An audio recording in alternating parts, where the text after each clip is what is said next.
السلام علیکم ورحمۃ اللہ تعالی وبرکاتہ۔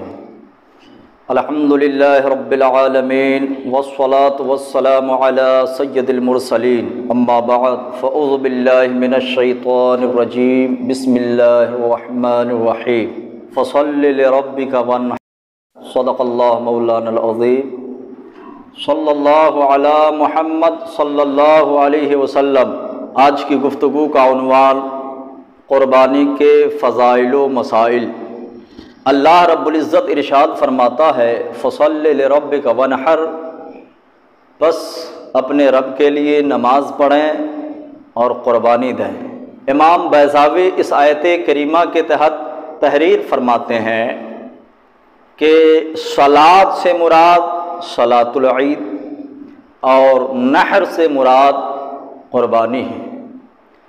قربانی کا لغوی معنی اللہ کا قرب حاصل کرنے کے لیے اس کے راستے میں کوئی چیز خرچ کرنا، اس شرط کے ساتھ کہ اس سے مقصود محض رضائے الہی ہو۔ اصطلاح شرع میں قربانی یہ ہے کہ 10ویں، 11ویں، 12ویں ذی الحجہ کو سنت ابراہیمی کے مطابق عمل کرتے ہوئے جانور کو ذبح کرنا، یہ قربانی ہے۔ اور قربانی ہر بالغ مقیم مسلمان مرد و عورت مالک نصاب پر واجب ہے۔ یاد رکھیں کہ قربانی واجب ہونے کے لیے مالک نصاب کا بھی ہونا شرط ہے۔ اور نصاب کیا ہے؟ آدمی مالک نصاب پہلے تو یہ بالغ ہو، مقیم ہو، مسلمان ہو، مرد و عورت، اور مالک نصاب بھی ہو۔ مالک نصاب کیا ہے؟ تو دیکھیے نصاب 5 چیزیں ہیں۔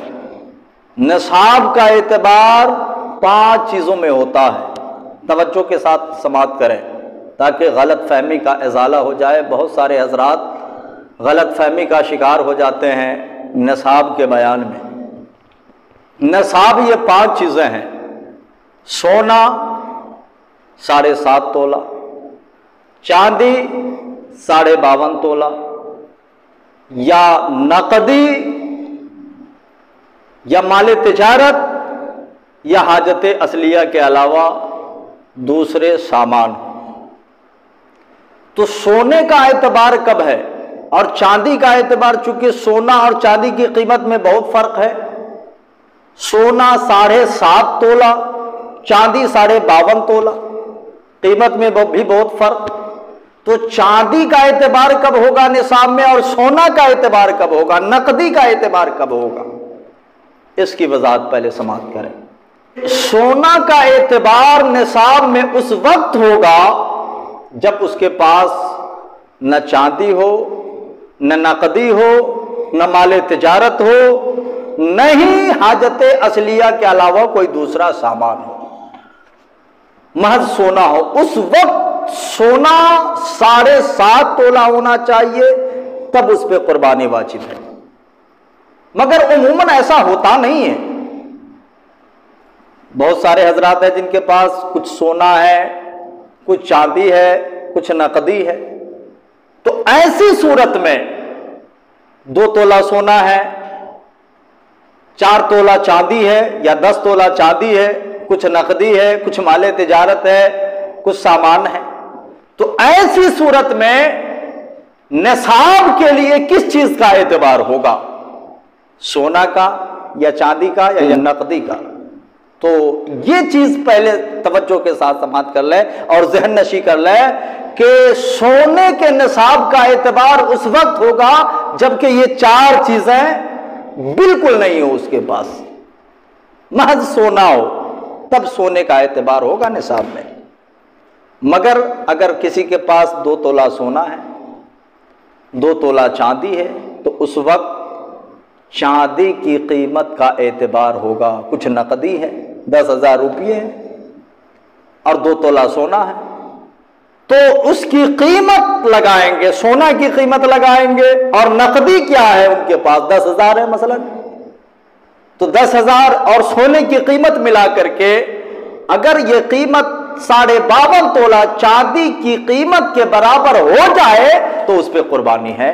یا مال تجارت ہو، مال تجارت اتنا کہ 52.5 تولہ چاندی کی قیمت کے برابر ہو جائے تو اس پہ قربانی ہے۔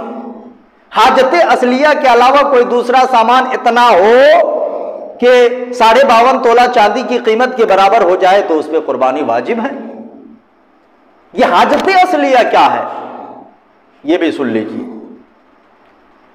رہنے کا گھر، پہننے کے کپڑے، کھانے کے سامان، سواری، دینی کتابیں، یہ ضرورت کے جو اشیاء ہیں یہ سب حاجت اصلیہ میں شامل۔ اس کے علاوہ کوئی دوسرا سامان ہو جس کا استعمال نہیں کر رہے ہو تو اس کا اعتبار نصاب میں ہوگا۔ اگر وہ سامان حاجت اصلیہ کے علاوہ اتنا ہو جائے کہ 52.5 تولہ چاندی کی قیمت کے برابر ہو جائے تو اس پہ قربانی واجب۔ یہ چیزیں آپ نے سمجھ لیا۔ اب قربانی واجب گھر میں کس کس آدمی پر ہے؟ ایک گھر میں، ایک فیملی میں بہت سارے افراد ہوتے ہیں، بیوی ہوتی ہے، شوہر ہوتا ہے، باپ ہوتا ہے، بھائی ہوتے ہیں، تو کس کس پر قربانی واجب ہے اور کس کس پر نہیں، اس کو بھی توجہ کے ساتھ سنیے۔ تو یاد رکھیں قربانی میں ذاتی مال کا اعتبار ہوتا ہے۔ ایسا بھی ہوتا ہے کہ ایک گھر میں کبھی کبھی ایک وقت کئی لوگ مالک نصاب ہوتے ہیں، تو اگر چند لوگ مالک نصاب ہو ایک گھر میں تو محض ایک گارجین کے نام سے قربانی کرنے سے واجب ادا نہ ہوگا، سب پہ قربانی واجب ہے۔ جتنے مالک نصاب ہے گھر میں سب پہ قربانی واجب ہے۔ بیوی ہے، بیوی کے پاس اتنے زیورات ہیں جو نصاب کو پہنچ جائے تو بیوی پر بھی قربانی۔ شوہر اگر مالک نصاب ہے تو شوہر پہ بھی قربانی، بھائی کے مال بھی اگر نصاب کو پہنچ جائے تو اس پہ بھی قربانی، باپ کا مال بھی نصاب کو پہنچ جائے تو اس پہ بھی قربانی۔ جی ہاں۔ اچھا، ایک صورت جو عموماً اس صورت پہ سب کی نظر رہتی ہے لیکن سمجھنے میں غلط فہمی کا شکار ہو جاتے ہیں۔ ایک باپ کے چند بیٹے، کوئی سعودی میں رہتا ہو، کوئی قطر میں رہتا ہے، کوئی اپنے ملکی میں تجارت کرتا ہے، سارے لوگ کما کما کر باپ کو دیتے ہیں، اور جب ذی الحجہ کا وقت آتا ہے، ایام نحر آنے پر صرف باپ کے نام سے قربانی کرتے ہیں۔ تو کیا صرف باپ کے نام سے جن کے حوالے یہ سارے لوگ رقم پیش کرتے ہیں اور قربانی بھی انہی کے نام سے کرتے ہیں، تو کیا ان کے نام سے محض قربانی کر دینے سے سب کا وجوب ختم ہو جائے گا؟ اس کی تفصیل سماعت کریں۔ یہ سارے بھائی، ایک باپ کے چند بیٹے، سب کما کما کر باپ کو دیتے ہیں، تو اس کی دو صورت کہ یہ سارے لوگ، سارے لڑکے مل کر اس کو اس رقم کا مالک بنا دیتے ہیں، یا بحیثیت منتظم کہ گھر کے جو انتظامات ہیں وہ انتظامات مکمل کرے، کھانے کا سامان ہے، پینے کا سامان ہے، کچھ لانے کا سامان ہے، یا اخراجات ہے، دیکھ بھال کرے، خرچ کرے، صرف یعنی منتظم کی حیثیت سے اگر باپ کو دیتے ہیں تو اس کا حکم الگ ہے، اور مالک بنا کے دیتے ہو، سارے بھائی مل کر کے باپ کو ان پیسوں کا مالک بنا دیتے ہو تو اس کا حکم الگ ہے۔ اگر سارے بھائی کما کر باپ کو دیتے ہو اور اس کا مالک بنا دیتے ہو، اور یہ بھائی علیحدہ علیحدہ اگر مالک نصاب نہیں ہے تو محض باپ یعنی اس گارجین کے نام سے جس کو مالک بنا دیتے ہو ان کے نام سے قربانی دے دینے سے وجوب ختم ہو جائے گا، اور اس وقت واجب قربانی صرف باپ پر ہے، بیٹوں پر نہیں، اگر بیٹے مالک نصاب نہیں۔ بحیثیت منتظم اگر باپ کو دیتے ہو کما کما کر تو ان کے مال کو تقسیم کیا جائے سارے بیٹوں پر، تو سب اگر مالک نصاب نکلے تو سب پہ قربانی ہے، سارے بیٹوں پر بھی قربانی ہے، اور باپ بھی الگ طور پر مالک نصاب ہے تو ان پہ بھی قربانی ہے۔ بیوی کے پاس اگر زیورات ہے، اتنے زیور ہے جو نصاب کو پہنچ جائے تو بیوی پر بھی قربانی ہے، شوہر صرف یہ سمجھتا ہے کہ اپنے نام سے قربانی کر لیں گے تو وجوب سب سے ختم ہو جائے گا، ایسا نہیں ہے۔ بیوی کے پاس اگر زیورات ہے تو قربانی اس پہ بھی واجب ہے، شوہر اگر مالک نصاب ہے تو قربانی اس پر بھی واجب ہے، دونوں پر۔ جی ہاں، تو یہ قربانی واجب ہے۔ قربانی کے لیے چاہیے کہ بہترین موٹا تازہ جانور کا انتظام کرے۔ اچھا، ایک مسئلہ اس ضمن میں اور رہ گیا جس کو میں بتا دینا چاہتا ہوں۔ بہت سارے بھائی مل کر کے کبھی مشترکہ طور پر ایک تجارت کر رہے ہوتے ہیں، سارے بھائی مل کر، تو ایسی صورت میں قربانی کس پر واجب ہے؟ جو اس تجارت کا منتظم ہے اسی پر یا سب پر؟ اچھا، ایک چیز میں اور بتا دوں، بزنس میں، تجارت میں سب کا حصہ اور سب کا عہدہ الگ الگ منتخب کر دینا چاہیے۔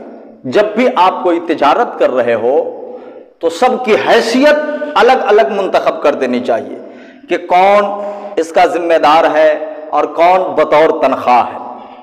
اگر بحیثیت شریک سارے بھائی ہیں اس بزنس میں تو اس وقت یہ دیکھا جائے گا، قربانی کے وقت اگر مال تجارت جو ہے آپ کے پاس اس کو سارے بھائیوں پر تقسیم کیا جائے تو سب مالک نصاب ہو جائیں گے، تو سارے بھائی پر قربانی واجب ہے۔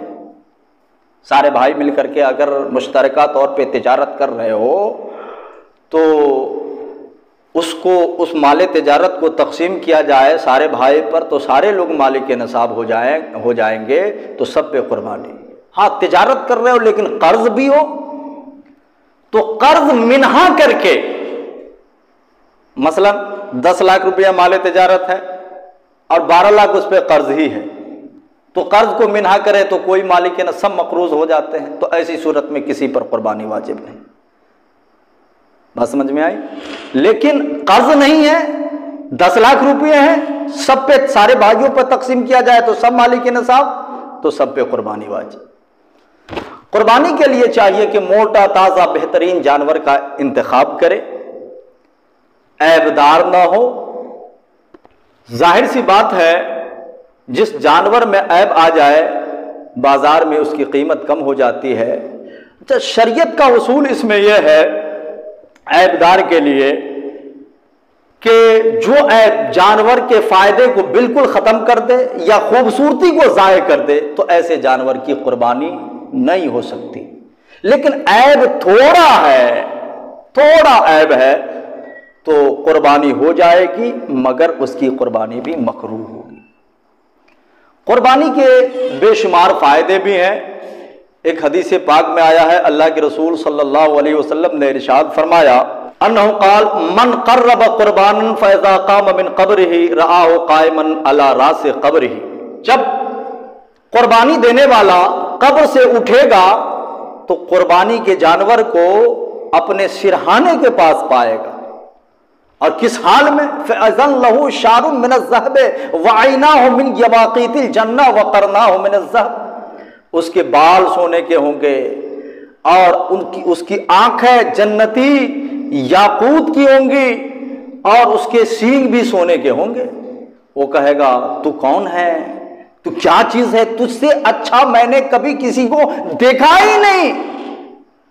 تو قربانی کا وہ جانور کہے گا میں تیری وہ قربانی ہوں جو تو نے اللہ کی رضا کے لیے دنیا میں ذبح کیا تھا، قربان کیا تھا، میرے پیٹھ پہ سوار ہو جا۔ وہ سوار ہو جائے گا اور جانور زمین و آسمان کے درمیان تیرتا ہوا اسے لے کر کے عرش الہی کے سائے میں رکھے گا۔ جی ہاں، اور بے شمار فائدے ہیں۔ کوئی اگر صاحب استطاعت ہو کر، مالک نصاب ہو کر بھی قربانی نہیں کرتا ہے تو اس کے لیے بھی وعیدیں بھی سنائی سرکار دو عالم صلی اللہ علیہ وسلم نے۔ ایک مقام پہ اللہ کے رسول صلی اللہ علیہ وسلم نے ارشاد فرمایا، من کان لہ ساعۃ فلم یضح فلا یقربن مصلانا، جو صاحب استطاعت مالک نصاب ہو پھر بھی قربانی نہ کرے تو وہ ہماری عیدگاہ کے قریب نہ آئے۔ اے میرے محترم، اس سے آپ سمجھ سکتے ہیں کہ کتنی بڑی وعید ہے ان لوگوں کے لیے جو مالک نصاب ہو کر کے بھی قربانی نہیں کرتے ہیں۔